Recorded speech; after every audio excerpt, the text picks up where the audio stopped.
How's it going, everybody? This is BeatTheBush. Does a bidet save money? Is squirting your behind with water a little bit too invasive? Do you feel unmanly or unwomanly? Maybe your behind's a little bit too sensitive. Today I'm going to talk about my experience of switching to a bidet for 1 year and why you should do it too.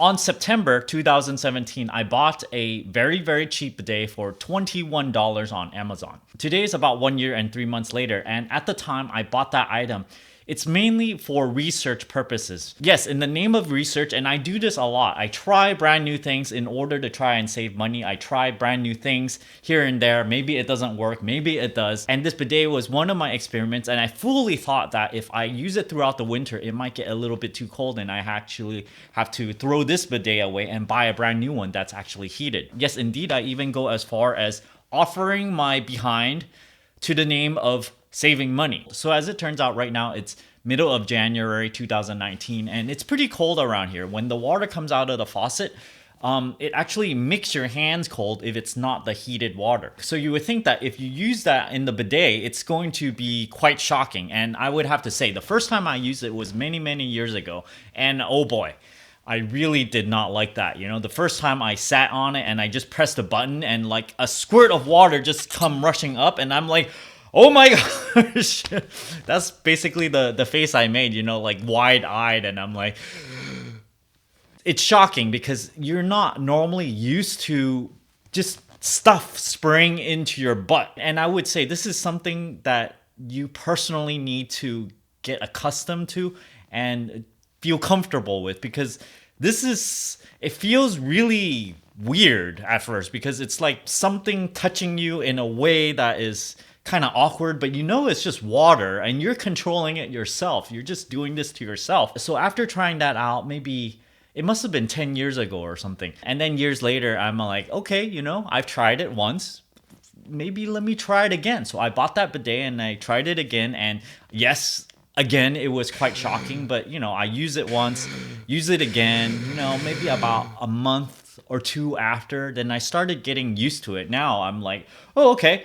You know, it's just pretty normal these days for me to use it. Now, there is really no reason why you should not get one, because if you're watching this channel, you really do want to save money, right? I know you're behind. It's a little bit too personal and, you know, you don't want things to invade it. You know, I know exactly how that feels. And you know what? It really just came down to me deciding that, okay, I want to save money. I don't want to use as much resources, use as much toilet paper, and it's going to save me in the long run. So I tried it out and I gave it a real effort of really trying it out. Even though, you know, it might not be comfortable, I just tried it over and over again. Now let's talk about what it actually is like using a bidet. Think of it as a squirt gun, because sometimes these bidets, they might squirt out in different pressures and stuff. And the one that I have, you can turn the knob pretty high up and it'll squirt pretty darn hard. I only have to turn it on to like maybe a quarter the amount and it would be squirting very hard already. So what it feels like is basically a constant stream squirt gun. If you had one of those squirt guns where you pump air into it and then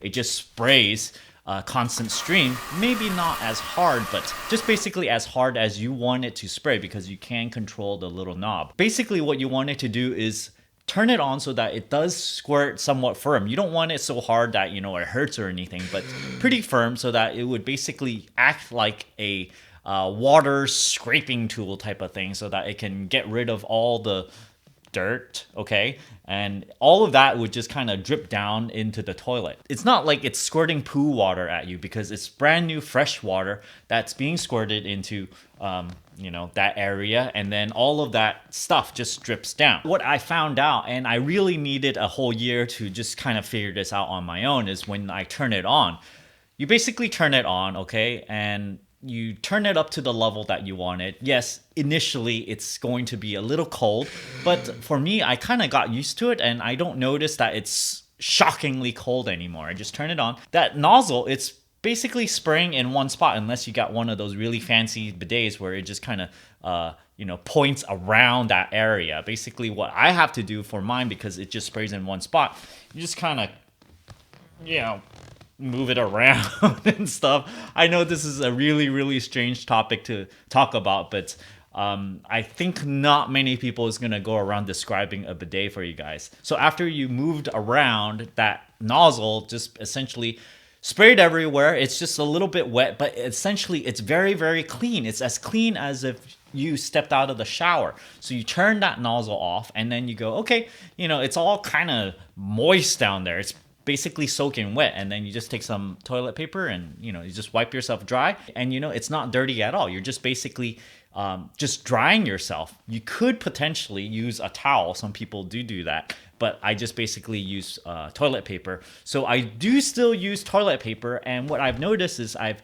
used about at least less than half the amount of the toilet paper that I used to use. So these days it's lasting much longer. And let's say every single year you use about $20 worth of toilet paper. You go buy that giant pack at Costco. Let's say it's about $20. I would say each person, you might use one giant pack for one person per person every single year. So let's say if you have 4 people in the household, maybe you need to buy those one giant packs every 3 months or so. So instead of using that for 1 year, I'd say it would actually last 2 years. So you save about $10 every single year. This thing I've used for 1 year already, so using it for 2 years would actually make up for the cost of the bidet itself. The time after that, of course, is going to be money saved. So there's always going to be an initial investment cost, and you have to use it for a certain duration before you would actually start saving money. Now, I know this is a sensitive topic, especially with a lot of guys out there. A lot of people would just balk at, oh my gosh, it's unmanly. You're squirting your bum with water. This is like invasion of privacy or something. But you should note that using a bidet is extremely sanitary. It's kind of like after you go number 2, okay? It's as if you went to the shower, because sometimes, okay, let's be real here. If you went to number 2 and you only use toilet paper, it's like just kind of smearing yourself all over, and it's not really clean. Kind of like when you eat something and you're just wiping your mouth with a napkin. It's not completely clean. Sometimes you need to use water to clean yourself, and when you do that, it is actually clean that way. And actually, if you don't clean yourself this way, you might be able to get rashes and things. It might itch or whatnot like that. Now, let's be real here. Sometimes this is a little bit too much for people. You watch this video and you're like, oh my gosh, Beat the Bush, I can't believe you're doing this. This is way beyond what I'm willing to do in order to save money. I have a lot of different methods, this or that.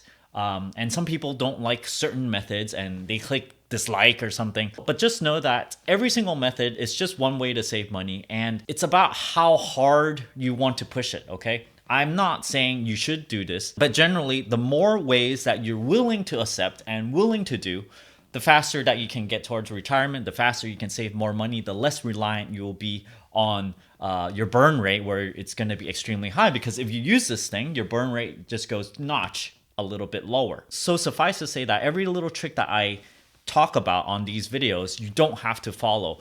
It's just that the more of it that you do, the better. Thanks for watching this video, and I hope you guys enjoyed it, and maybe you're gonna try this bidet thing. When you do so, especially if you don't use the heated water or the heated seat one, because those things would consume a lot of standby power, and it might actually negate the effect of you using less toilet paper. If you actually use this cold water version, which might sound a little extreme, then you have the potential to save a lot more money. Of course, if you're like in Canada or something where, it's snowing and the water coming out is icy cold and you cannot stand it, then yeah, you might need a heated water system and a heated seat.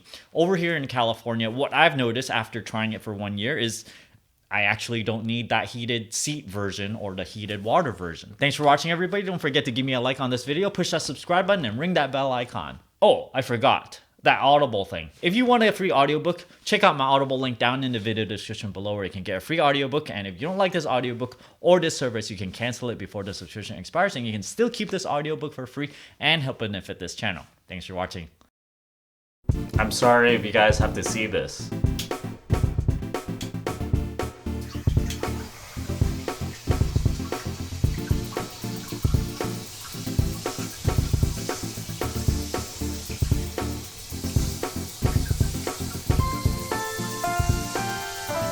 Yep, very clean.